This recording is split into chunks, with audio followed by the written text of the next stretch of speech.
Welcome to the Deep Dive, where we cut through the noise to get you the core insights you need. Today we're plunging into a concept that underpins, well, pretty much everything around us. From our daily news headlines to the very structure of our societies. Political theory. It might sound a bit academic, maybe dusty, but trust me, it's profoundly practical. That really is. Our mission today is to strip away the jargon, and reveal the surprising clarity and critical power of political theory. We'll explore what it truly is, why it's not just some old subject for stuffy professors, Right. and how its very definition has been, well, fiercely debated and refined over centuries. By the end of this deep dive, you'll hopefully have a new lens through which to view the political world. And we're going to dig into how fundamental institutions shape our communities, how the whole idea of authority helps organize us, and what makes something political in the first place. Okay. We'll zero in on the unique role of the polity or the state and how it really stands apart from every other social organization we encounter. So let's kick things off with what seems like a simple question, but maybe isn't. What makes something truly political?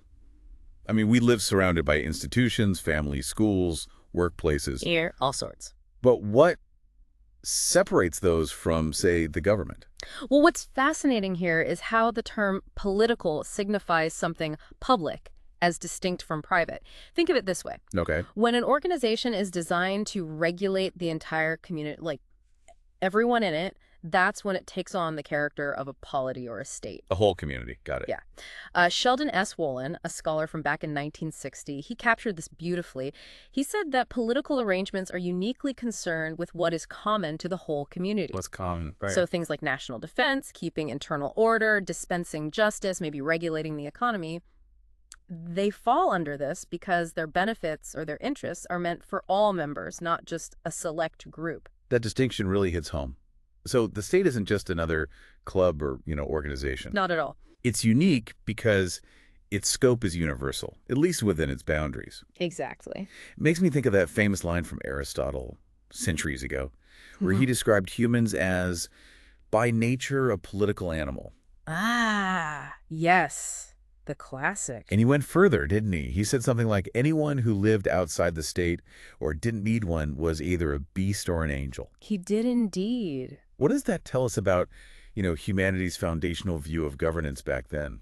It really highlights just how deeply interwoven the individual and the community were in ancient Greek thought.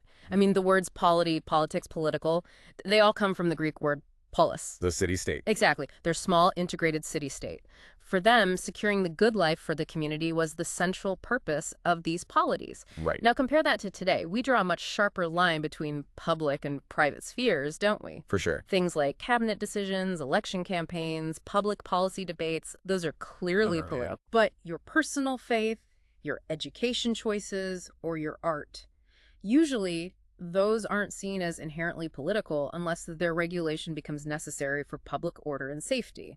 That shift in thinking is pretty significant. Okay, so if that's what makes something political, how does that then connect to what political theory actually aims to do? What kind of knowledge are we even talking about when we say theory? Right. Well, at its core, political theory is basically systematic knowledge about political phenomena. Systematic knowledge. Okay. And when we talk about knowledge in this context, we're generally looking at three main types of statements. There are empirical statements. Based on observation. Exactly. Based on what we can observe and measure the facts, essentially. Then there are logical statements, which are about reasoning, like 2 + 2 = 4, pure logic. Makes sense. And finally, there are evaluative statements. These involve value judgments, like saying all people are born free and equal. The should statements, sort of. Kind of, yeah. Statements about values. Now, political science, as a discipline, it tends to focus heavily on the empirical and the logical.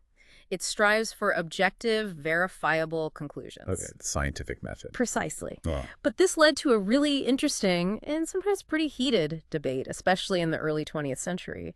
There was this school of thought, often associated with thinkers like Max Weber, called logical positivism. Logical positivism. And they argued that evaluative statements, those value judgments, were purely subjective, just individual preferences, basically. And therefore, they couldn't be part of true scientific knowledge. So the call was for a value-free approach to studying politics. Value-free political science. So if it's striving for that, does that mean it can never really address concepts like justice or equality? Well, that's the crux of the issue. What do critics say? Because it sounds, I don't know, a bit dangerous if we just decide values are off limits for a serious discussion. Exactly. And that's where the deeper insight of political theory really comes in. It pushes back. It argues that we cannot just abandon values to the realm of personal whim. Right. Political theory must also deal with them, and that brings in the philosophical component. It challenges the idea that values are just subjective preferences. It suggests they can actually have a sound logical structure, and that they can be discussed, even debated rationally, maybe even to reach some universal principles. Because if we don't take on this responsibility of thinking hard about values, they can indeed fall into irresponsible hands, perhaps with disastrous consequences. That makes a lot of sense. So this is why political theory really needs to embrace both political science and political philosophy. As George Catlin pointed out way back in 1957, political science deals with what is the facts of political life, the laws governing it. Political philosophy, on the other hand, is concerned with what is good for us. It delves into those big questions about our ultimate goals and values as a society. The kingdom of ends, as he put it. So it sounds like any serious political thinker has to wear two hats then. In a way, yes. Andrew Hacker in '61 made a very similar point. He said every political scientist plays a kind of double role, part scientist, part philosopher. Interesting. He argued quite strongly, actually, that no theorist can make a really lasting contribution without working in both realms, because even the scientific part needs some kind of preconceived idea or goals of political life to give it direction and coherence. You need a framework. Right. You can't just collect facts in a vacuum. Precisely. Now, if we focus on the scientific side for a moment, political science operates much like any other science, you know? It involves observing political stuff, generalizing from those observations. That could be inductive, going from specific cases to general rules, or deductive, starting from principles. Right. Then trying to explain why things happen, and ultimately aiming for prediction and maybe even prescription suggesting solutions. Oh, okay. And one major shift in this area was the behavioral approach, which really took hold around the mid-20th century. Behavioralism, I've heard of that. Yeah. Instead of just studying the formal institutions like parliaments, courts, the rule books, Right. it insisted on studying the actual behavior of people in political situations. How they really vote, how they organize, how they influence decisions. So less about the org chart, more about what people do. Exactly. It meant looking at institutions as dynamic systems and processes to focus on actions and patterns you could actually observe and measure. Empirically verifiable stuff. But then things shifted again, didn't they? Ugh. In the late 60s, you mentioned the post-behavioral approach. That's right. Around 1969 or so, this signaled a really significant change, kind of course correction. It emphasized that the achievements of political science shouldn't just be about collecting data or building models for their own sake. Yeah. They should serve human values and ends. It was basically a call for political science to get its hands dirty, to be applied to overcome real-world crises. Relevance. Exactly. Bringing values back into the scientific discussion, but without necessarily compromising the rigorous pursuit of facts. It was about finding that balance. Okay, so that brings us squarely to the philosophical component then. It does. Now, it's often simplified, maybe oversimplified, that political science deals with the real and philosophy deals with the ideal. Yeah, you hear that a lot. But D.D. Raphael, writing in 1976, offered a more nuanced view. He argued that the fundamental purpose of political philosophy is the critical evaluation of beliefs. Critical evaluation. Okay, think about it this way, he said. Philosophy differs from science in that science seeks explanation while philosophy seeks justification. Justification. That's a Right. powerful word. So it's not just describing beliefs. No. It's about giving rational grounds for accepting or rejecting beliefs we often just take for granted. So how does it actually do that? How does philosophy provide justification? Well, one crucial way is through the clarification of concepts. Imagine trying to build something complicated, say, a house. You wouldn't just grab a pile of wood and hope for the best, right? You'd first identify each piece, what it is, its function, that's analysis. Right. Then you figure out how they fit together logically to create a stable structure. That's synthesis. Makes sense. And finally, you make sure everyone working on the house agrees on what a wall or a roof or a load-bearing beam actually means. Hmm. That's like improvement, recommending clear, shared definitions. Ah, I see the analogy. And this process is absolutely vital when we talk about vague but really important terms in political discourse. Terms like society, authority, justice, or democracy. They get thrown around a lot. All the time. And if we don't determine precise meanings for these common terms, well, selfish leaders or demagogues can easily use that vagueness to mislead people. How so? They can create emotional appeals that sort of bypass reason, or even use fuzzy language to legitimize oppressive regimes. You saw that with Mussolini in Italy, twisting concepts to suit his agenda. Right. So clarity prevents manipulation in a way. It certainly helps. It's like building a shared language for political debate. If, say, a liberal and a socialist can agree on the core meaning of freedom or equality, even if they disagree wildly on how to achieve them, Mm-hmm. it at least paves the way for genuine dialogue and maybe some mutual appreciation of viewpoints. You're arguing about the same thing conceptually. Instead of talking past each other. Exactly. Mm. It allows thinkers and citizens to build arguments on a sound footing. Like you said earlier, a mechanic doesn't need to reinvent the wheel for every new car. You need that common conceptual toolkit. Okay, this is making a lot of sense. So, stepping back from the academic definitions, why should you, our listener, really care about political theory in your daily life? Hmm. What's the real-world impact here? Well, its significance truly lies in several crucial areas. First, and maybe most practically, it helps us gain some measure of control of social life. Control. How do you mean? Well, think about geology. It helps us understand and maybe prepare for earthquakes, right? Sure. In a similar way, political science helps us understand the causes of conflict and violence within societies and potentially how to prevent them, or how to foster development by using our human resources effectively. It guides us toward potential remedies for political instability. It's about proactive problem solving on a societal level. Okay, that's a big one. What else? Then there's the crucial role of social criticism and reconstruction. This isn't just theory for theory's sake, sitting in an ivory tower. Right. Political philosophy directly confronts questions of right and wrong, good and evil in society. So it's inherently normative. Absolutely. Think of figures like Plato challenging the corrupt politics of his day, or Machiavelli offering sometimes uncomfortable observations about human nature and power, Remarks. or Marx analyzing the deep conflicts rooted in economic systems. These thinkers weren't just passive observers, they were criticizing the prevailing social ills they saw, and often offering ambitious blueprints for how society could be reconstructed differently. Now, their insights aren't necessarily final truths, but they offer invaluable perspectives, different angles for diagnosing problems and finding potential remedies even for present-day issues. So learning from history, in a sense. And from different ways of thinking about that history, yes. And finally, maybe most profoundly, the ongoing tradition of political theory actually encourages mutual respect and toleration. How does it do that? Andrew Hacker, whom we mentioned earlier, described it beautifully as a never-ending conversation among theorists. A conversation. I like that. Yeah, where the big debates are maybe never fully resolved, but the criticisms and arguments exchanged are always vivid and illuminating. He even noted that politics is perhaps the most democratic of sciences because the final judgments, the weighing of these ideas, are ultimately the responsibility of all who study theory, including the informed citizen. So engaging with these different viewpoints makes us more understanding. Exactly. This continuous process fosters understanding, it prompts self-reflection about our own assumptions, and it ideally inspires us to resolve our inevitable differences peacefully because we're all engaged in this shared, difficult pursuit of understanding what makes a good society. It's really fascinating that something so fundamental, so vital as you describe it, has actually gone through periods where people thought it was, well, declining. In the mid-20th century, there was a real debate about whether political theory was even relevant anymore. What was going on there? Yeah, that was a really significant period. During that time, some very influential thinkers began to seriously question the relevance of traditional political theory, especially the philosophical side. Who were they? Figures like David Easton, for instance. Writing in 1953, he quite bluntly asserted that classical political theory was based on mere speculation, that it was detached from political reality.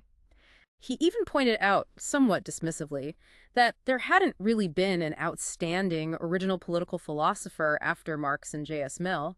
His solution: urged political scientists to build a rigorous behavioral science, focused purely on causal theory, what causes what, and not on values. Get rid of the philosophy bait. Essentially, yes. And others echoed this. Alfred Cobbin in '53, Seymour Martin Lipset in 1960. Lipset went quite far, suggesting that for stable Western societies like the United States, the age-old search for the good society had basically ended. Ended. As in, we found it. He implied it had more or less been achieved, so the big philosophical questions were becoming obsolete. So the argument was essentially, look, we've got the data now, we've got the scientific methods, we've got stable systems. We don't really need these grand, often fuzzy philosophical questions anymore. That was the gist of it, yeah. A strong push for pure science. But surely there must have been pushback, right? People defending philosophy. What was the core counter-argument from those who championed political philosophy? Oh, absolutely. There was significant pushback. Critics like Leo Strauss, for example, argued that this new value-free science of politics wasn't progress at all. He saw it as a symptom of decline. A symptom, how? Because, he argued, it deliberately ignored normative issues, questions of right and wrong, better or worse. By treating all social values as equally valid subjective preferences, he felt it was effectively obliterating the distinction between men and brutes. A very strong statement. Yeah, that's powerful. If all values are just preferences, how do you argue against tyranny? Exactly. How do you defend justice? Then you have Dante Gemino a few years later, who agreed the decline was partly due to the rise of this strict positivism and also rigid political ideologies. However, he then heralded a revival, pointing to a new generation of thinkers who were starting to re-engage with what he called the grand tradition of political philosophy, re-emphasizing its crucial critical function. So a comeback. A potential comeback, yes. And Herbert Marcuse also delivered a powerful warning around this time. He cautioned against the risk of a purely scientific study of politics just lending uncritical support to the status quo. How so? Well, he worried it could become an instrument of social control rather than a tool for genuine social inquiry and change. For instance, he'd say, if we only measure political participation by the number of people who vote, we don't necessarily ask the deeper question of whether the electoral system itself truly conforms to the spirit of democracy, or if there are underlying issues, economic inequality, media manipulation, whatever, preventing true, meaningful participation. So just counting votes might miss the bigger picture of democratic health. Precisely. It might validate a system that has deep flaws. So what does this all mean for us today? Did one side win this profound debate between the scientists and the philosophers? Well, thankfully, since the 1970s or so, that really intense, sometimes bitter dispute has largely subsided. It's become much more integrated. How'd that happen? Interestingly, David Easton himself, the very person who initially called for a value-free science, showed a renewed concern with values in his later post-behavioral approach. He saw the need for relevance. And conversely, you had modern political philosophers like the highly influential John Rawls or C.B. Macpherson, who actually started adopting empirical methods to test or support their philosophical assumptions. They engaged with the real-world data. So meeting in the middle, almost. Very much so. The current, more balanced understanding is essentially this. Political science, like other sciences, helps us strengthen our means. It gives us tools, shows us how to achieve things more effectively. Right, the how. But we absolutely must turn to political philosophy to help us determine our ends, what goals we should be striving for in the first place, what constitutes a good outcome. The what's and the why. Exactly. Means and ends are fundamentally interdependent. You can't really have one without the other in any meaningful way. Therefore, political science and political philosophy aren't rivals anymore. They're seen as complementary. And both are absolutely vital partners in understanding and shaping our social life. So our deep dive today really reveals that political theory isn't just some dry academic subject. It's incredibly dynamic, it's essential, and it's constantly evolving, isn't it? Absolutely. It skillfully combines that rigorous scientific analysis of what is with profound philosophical inquiry into what ought to be. It gives us the tools not just to understand the political world, but crucially to critically reflect on it and maybe even shape it. Indeed.